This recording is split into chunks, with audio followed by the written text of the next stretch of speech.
ভালোবেসে চিত্রনায়ক শাকিব খানের সঙ্গে সংসার পেতেছিলেন চিত্রনায়িকা অপু বিশ্বাস। বিয়ের পর লুকিয়ে টানা 8 বছর সংসার করেন তারা।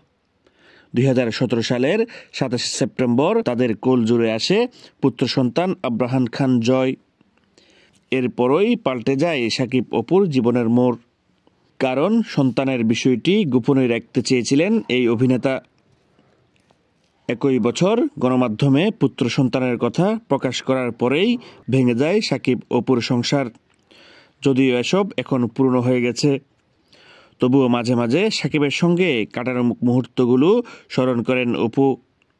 সম্প্রতি এক সাক্ষাৎকারে শাকিবের সঙ্গে ঘটে যাওয়া নানান ঘটনা শেয়ার করেন এই নায়িকা।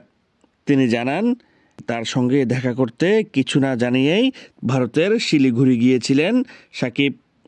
সে ঘটনা বর্ণনা করে অপু বলেন, একদিন ভোরে শাকিবের সহকর্মী আমাকে ফোন দিয়ে জানায় তারা চ্যাংরাবান্ধা বর্ডারে আছে।